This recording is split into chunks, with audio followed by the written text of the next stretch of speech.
Hello, my beautiful wedding planning friends. How are you all doing with the prep work so far? I know I've been asking you to have a lot of conversations with your partner before diving into the nitty-gritty of planning your wedding, but trust me, it's all in the preparation for the hard work to come, and hopefully you'll thank me later. Oh, and speaking of thanking me, if you've enjoyed this podcast, please review it. Since this is a brand new little baby podcast, it needs a little love from those of you that hopefully found some interesting, fun, good advice in these podcasts. Reviews are the best way to help this podcast grow. We love getting love, so please review us wherever you listen. So let me ask you, are you confused about whether you need a wedding planner? What's the difference between a planner and a coordinator? And what if your venue comes with a coordinator? Do you really need to hire somebody else? These are all great questions, and that is what we're going to dive into today. Hi, I'm Tiffany Lanier, your wedding planning guru, and welcome to Big Day DIY Podcast.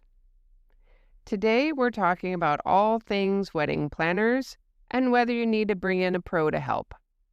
This is our final episode of my prep work series. The last thing to do before the real planning begins is to decide if hiring a wedding planner or a day of coordinator is something that you want to put money aside from your budget. It's important to allocate these funds if you need it because it can add up very quickly depending on your situation. However, it is worth every penny. First, let's define the roles. There are generally 3 types of wedding planners/coordinators. The first kind is the full-service wedding planner. This person is hired by you and is your wedding planning partner. They are with you the entire journey, helping with the logistics, the design, the vendor management, and managing the day of the wedding from top to bottom. This is what I personally specialize in. Full-service wedding planning. Then our second type of wedding planner is a day of or month of coordinator.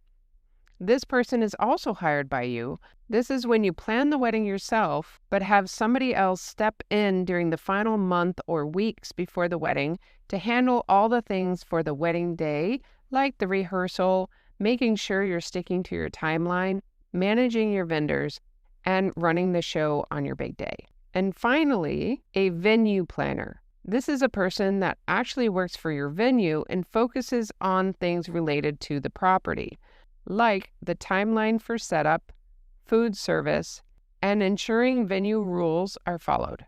They can vary greatly in what they do for you depending on the things that the venue includes, but usually they serve as a day of planner with a focus on your venue package. If you're planning a destination wedding, you might also have a travel coordinator or a hotel coordinator, but we'll save those topics for another episode. For now, we're focusing solely on your typical at-home style wedding. Let me explain this planning thing a little bit more. Let's break it down into 2 phases. One is the actual wedding planning phase, and the other is the wedding day itself. 2 distinctly different things. 1, the wedding planning. This starts a minimum of 8 months before the wedding, sometimes up to 3 years before the wedding day. This includes booking your venue, hiring the vendors, making your wedding website, inviting your guests and managing the guest list, making your vision board and creating the floor plan, decor and florals plan, creating your music playlist for the day, planning the transportation, making your wedding day timeline, creating your ceremony text with your officiant, deciding on the wedding day attire for you and your wedding party, managing the wedding party and deciding on your processional order, confirming all of the vendors and working through the logistics, not to mention all the non-wedding events like an engagement party, the bachelor parties, bachelorette party, bridal shower, or rehearsal dinner. I'm sure I'm missing some more details in there, but you get the gist. Everything that goes into the planning of that one day. Then there's the wedding day itself. So let's put this into the perspective of the person managing that day. This is the person who will make sure the stylist shows up on time and has everything they need, that the food is delivered to the getting ready rooms, who will set up the dinner tables and put out the seating cards, who will make sure all the florals arrive on time and are exactly what you ordered, who is there to tell the catering staff where to set up and where to put the cake table. They are there to set up your signage and ensure all the details that you expected are set up. They are there to set up your ceremony area with your arch, put the right amount of chairs in the front row, to make sure your DJ is set up in the right place and they have everything they need, like electricity or shade. They are the ones who keep the schedule on time and line up your processional. They cue the music. They will light the candles in the reception space and get it ready for your arrival. They will remind the kitchen who needs a vegetarian meal. They will look and see that the garbage needs to be changed or the guacamole needs to be refilled. They will bustle your wedding dress before dinner. They will make sure your vendors get fed. They will be the point person for your guest questions and vendor questions throughout the night. They will be there to put out any fires that will pop up, and you know they will. And you won't even know that they popped up because this person will take care of those little fires. And they will pack up your guest book and any other super important things and make sure that those things get put in the right place for you to take home. They will coordinate your super cool exit and stay to clean up with the other vendors afterwards. They will make sure all the garbage is out, the rentals are packed up, the place is brand new, and they will be the ones to turn off the lights and lock the door. So first we have the wedding planning, and then we have the wedding day management. So now that we have broken down the two phases of planning, let's dig deeper into the roles of the full service planner, the month of or day of coordinator, and the venue coordinator with these three scenarios that might sound familiar. Scenario number 1. You are an organized couple and you chose a full service venue. Okay, you are a super organized couple. You've been to plenty of weddings, helped your best friend plan her wedding. You feel confident that you can handle all the planning yourself. Plus, you booked a venue with its own in-house catering and all-inclusive package that includes tables, chairs, linens, decor, lighting, DJ, and even the cake. It fits all your needs perfectly. And to top it off, the venue includes a day of coordinator. Amazing. In this case, your coordinator will help you with tastings, finalize the timeline, and ensure everything at the property runs smoothly. They'll tell you when to walk down the aisle, when dinner is served, and when it's time to cut the cake.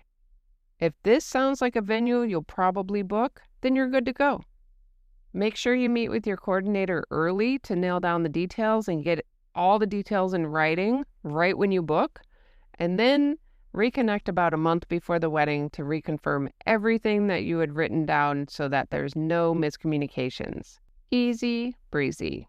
Scenario number 2. You're still the same organized couple, but you chose a DIY venue. So let's say, just as organized, but your venue does not provide catering, furniture, or a coordinator. Maybe this is like a community center or a backyard or a park. Suddenly, you're juggling rental companies, caterers, and all the logistics that comes with a blank canvas space. You even have to create your own table layout. Think about what extra tables you might need to rent for cake table and guest book table. And wait, did you check what kind of lighting it had at night? In this case, I recommend hiring at least a month of coordinator.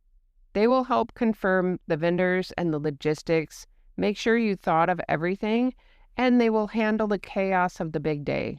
Because, trust me, what can go wrong often does go wrong, and having a pro in your corner is worth every penny. And lastly, scenario 3. This is for the no time and no bandwidth couple. In this last scenario, maybe you're both juggling busy jobs and can't imagine dealing with the logistics of planning. Or maybe you just don't know where to start and you're already overwhelmed with the thought of all the details. Let's say you don't have the bandwidth for learning how to plan the wedding on the fly, or you just don't have time for endless vendor emails. Frankly, you just want to have a fun wedding with great food and an epic dance floor without planning it all yourself. This is where a full-service wedding planner is a game changer. They'll help you with design, logistics, the vendor management from start to finish. The time savings from having a pro with you from the start will be worth it alone. Not to mention the costly mistakes you might make if you didn't have a planner. Even if your venue provides a day of coordinator, you still want a planner to handle all the things we listed in the first phase of the wedding planning. So, which of the 3 scenarios is closest to where you think you might be? If it was scenario 1, where you're organized and have a full-service venue, then you probably don't need a planner. If it's scenario 2, where you're organized but have a DIY venue, I would recommend having a month of coordinator. Or in scenario 3, where you just don't have the time or you just don't want to deal with it, then I would recommend a full-service planner. Now, some people use the word coordinator and planner interchangeably. Heck, I even do sometimes. So when you're researching coordinators and day of planners, make sure you get a complete list of services they provide and how much of their time they're offering when you get the quote. This ensures you know exactly what's included in the price. Also, in deciding if you need a full-service planner, I would recommend deciding on a venue first. Then you'll know how much more work it might or might not be, and if they provide a venue coordinator. If your venue does include one, make sure you're super clear on number 1, if the day of venue coordinator is actually included in the cost of the venue, or if they cost extra. And number 2, what exactly they do for you. Get a list of services they provide. I would say if the cost is $600 or more extra, and if your venue is not an all-inclusive venue, meaning that they don't provide catering, food, bar, nor tables, chairs, and linens, then hire your own day of coordinator or full-service wedding planner. Again, it'll depend on your venue and the area where in the world that you live, but in my experience, a venue coordinator focuses only on things that affect the venue and not your whole wedding, like photography, styling, transportation, guest dynamics, or any non-wedding events. You'll want someone in your corner that has your wedding and only your wedding in their purview. I want to be clear, whether you hire a planner, a coordinator, or go it alone, you can absolutely create the wedding that feels like you. It just comes down to how much time, effort, and stress you're willing to take on. Hiring a planner isn't in everybody's budget, and that's okay. You can absolutely have a beautiful, stress-free wedding with a friend or family member standing in as day of coordinator. But, and this is a big but, it will require more work on your part. This is where tools like my upcoming Big Day DIY workbook or a one-on-one consultation with me can make all the difference. If you are DIYing your wedding, these resources will help you stay organized, avoid costly mistakes, and make sure nothing gets overlooked. If you wanted to see if I'm available for a consultation, please go to bigdaydiy.com and click on my calendar to check availability. Now let's touch on something important that often gets misunderstood. Your photographer is not your wedding planner. Yes, many photographers will help you create the timeline for your day, and it's in their best interest to ensure that there's enough time for the photos that you've hired them to capture. However, it is not their job to create your wedding schedule or manage the logistics of the day. I always recommend building your own basic wedding day timeline, then give it to your photographer and collaborate with them on the details. Discuss the key moments you want captured, such as getting ready photos, family portraits, post-ceremony couple photos, and any specific reception highlights like first dance or cake cutting. They'll let you know if certain parts of the day require more time or adjustments. Ultimately, your photographer can assist in refining your timeline, but it is your responsibility or your planner's to create and finalize it. We'll dig deeper into building the perfect timeline in a future episode, but for now, let your photographer see the schedule and provide input, but don't expect them to handle it all. And please don't expect them to manage your day of timing and guest management. They cannot capture those beautiful wedding day moments if they have to put their camera down and check the schedule. All right, so let's get through the questions to ask yourself to see if you think putting aside parts of the budget to hire a pro is a good idea. Grab your notebook or notes app and let's work through these questions together. Number 1, what is your budget? According to Google, depending on your complexity, time it takes, and the area of the world in which you live in, and the full list of services they provide, the average full-service wedding planner who is with you at minimum 6 months can cost $4,000 to $10,000 plus US dollars. The average month or day of coordinator can cost $700 to $8,000, and the average venue coordinator can cost an average of $1,000. A wedding planner, full-service wedding planner, might charge a percentage of your wedding costs. This is what I do personally for my full-service destination wedding planning. It averages between $3,000 to $7,000.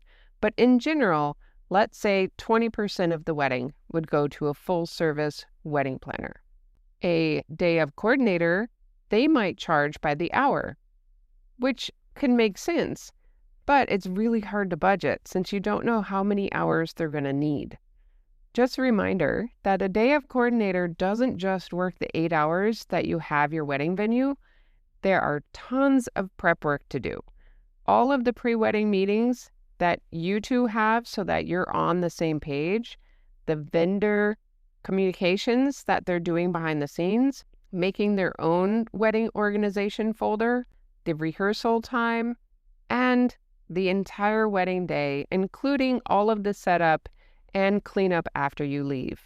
In reality, the day of coordinator's job alone is usually 30 to 60 plus hours.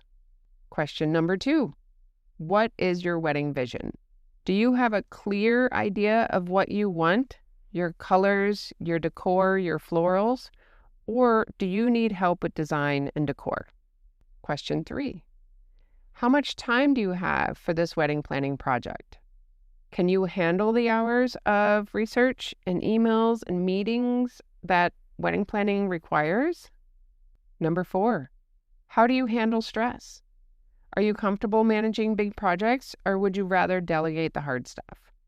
Are you good at working well under pressure, or do you get overwhelmed and tend to procrastinate? Question number 5. Are you comfortable managing vendors? Do you know how to negotiate contracts and follow up on details? Are you organized and detail-oriented person that is usually the one who plans your friends' events like birthday parties or travel plans? Or would you rather your friends handle all of the planning and you just show up and enjoy? Question number 6. What is your venue like? Is it full service or DIY? If you don't know this yet, because let's face it, I haven't made an episode for it yet, you can always allocate the funds in your budget for a planner. And then if you choose a venue that costs a little more because it is an all-inclusive and it includes a day of venue coordinator, then you can just use that money that you already set aside for a planner and put it towards the venue.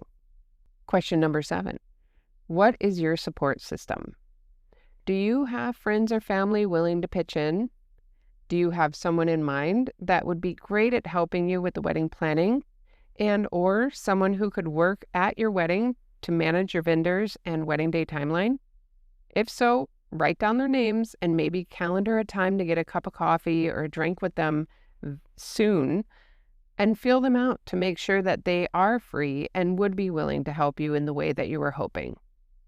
Keep in mind, though, just because they're friends or family doesn't mean that they are free of charge.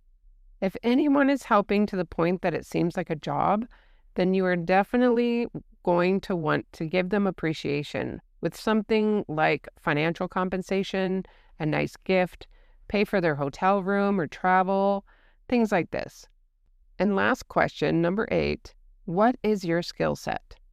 Are you good with spreadsheets, contracts, and logistics, or would you benefit from hiring professional help? If you found yourself saying, I don't have time for this, or I'd rather not deal with the logistics, then hiring a planner or a month-of coordinator might be your best bet. And if you're still unsure, that's okay. Reach out to planners and coordinators in your area. Have a chat. See if they feel like a good fit. Many times, if you tell a planner that you're vibing with that you're not ready to commit, but ask if they can pencil your date into their calendar, they will. Then, when they have somebody else asking for your date, they'll reach out to you first and ask if you really wanted them or not before they book the other client. At least it's worth a try. Just make sure that if you know you're not going to need them, make sure to tell them so that it can free up their calendar. If this episode gave you some clarity, please share with somebody else that you know is planning a wedding. And also, please leave a review. It helps couples find this little baby podcast, and I will forever be grateful. Okay, so we've made it to the part where we can actually start planning the wedding. Yay!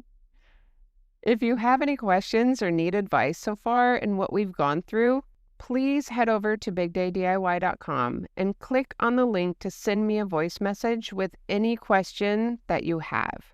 I am going to make an Ask Me Anything episode to go through listener questions. So go in there, ask me any question, give me a little bit of background, and I will record a podcast that answers your question. And while you're in the website, if you would like a one-on-one consultation with me to set you up for success, the link to my Calendly schedule is there on the website. You don't have to do this alone. I'm here for you. Thank you so much for listening, and until next time, happy planning.